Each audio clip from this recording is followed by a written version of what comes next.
I greatly appreciate anybody that takes efficiency to the next level. It's great. Mike Butler outlines certain processes, for example, move in and move out procedures. So every time somebody moves out, things need to be documented. The place needs to be inspected. Pictures need to be taken. Again, thinking about economy of motion. While somebody's moving out and you're taking pictures to document the condition of that place, those pictures simultaneously can be posted as advertisements, advertising that new vacancy.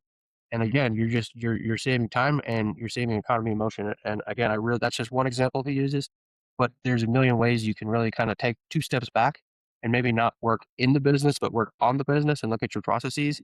And maybe that ends up being that that's one trip per turnover that you don't have to make to your to visit that property. And again, that compounds on itself year after year as your portfolio eventually keeps scaling. Those systems have to be in place because if you have over 100 properties, I think it would be nearly impossible, for you, for example, Chris, to try to visit every single one of your properties in one day.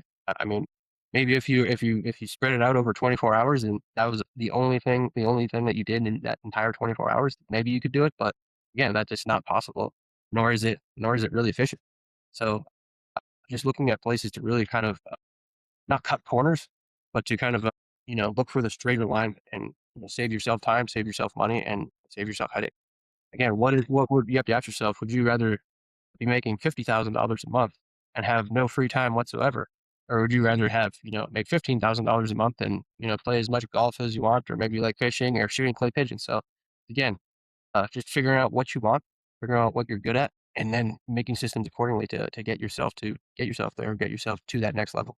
Yeah, you very lot of good points here, Mike. I think one of the things, real quick, I want to touch on a couple small things they talked about in the book, and I think it's super important. Was one is like you said, economy of motion. Like videos are super important today. He didn't really hit on that, like Zillow, Posters.com, wherever you advertise. People want it. The more time you get somebody to spend on your site or your listing, your ad, the more likely they are to buy or rent from you, if that makes sense. So pictures are awesome, but videos. So if you're going to document, timestamp the video, the condition before you moved in, use that in your marketing, your ads is what we do.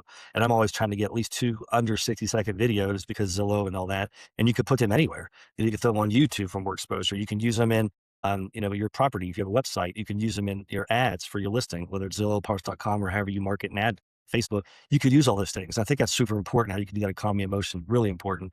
And then those things are always there. So you can repost them now. So I know somebody's moving out in 30 days. I can repost that listing. So by the time they move out, we can turn that unit sometimes same day and get somebody else in, sometimes in a week, 2 weeks, depending on what work needs to be done. So really, he does a good job about that economy of motion systems.